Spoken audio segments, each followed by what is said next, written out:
You probably remember a few years ago, we had to get used to a new translation of some of the prayers at Mass. One of the things we had to get used to was saying the word consubstantial in the middle of the creed.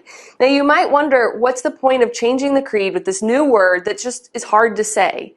Well, there's a very good reason for changing. There's a very good reason for using the word consubstantial. And that reason goes all the way back to 325 AD.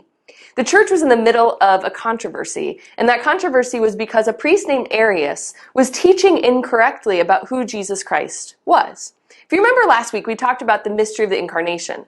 This is a mystery that God became man, and it's a mystery that's very difficult to put limited human language upon without getting it wrong. So Arius was teaching that Jesus wasn't God, he was just some sort of superhuman creature. That's not correct. Other people were going to the other extreme and saying, well, Jesus wasn't a man, he was God that was just kind of having a mask of a person, a mask of a man. Both of these are incorrect ideas of who Jesus was. And the church couldn't just sit back and let this all happen because it causes serious controversy. And in fact, people were dying over it. They were dying over the belief of who is Jesus Christ.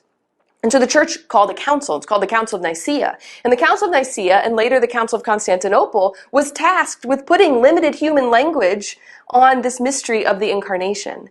The Greek word they used to describe who Jesus was a Greek word homoousios, which means he's of the same substance as God the Father.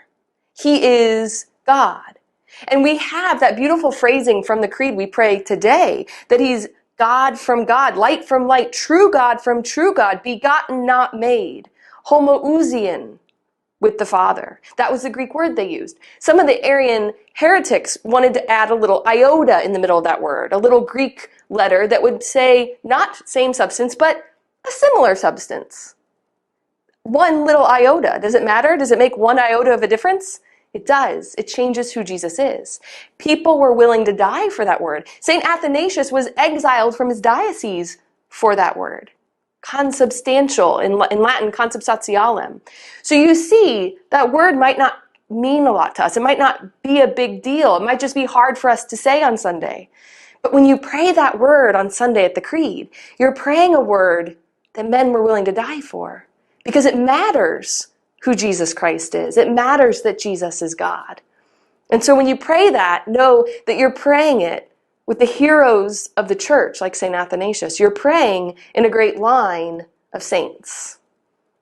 And that's a little theology in 3 minutes.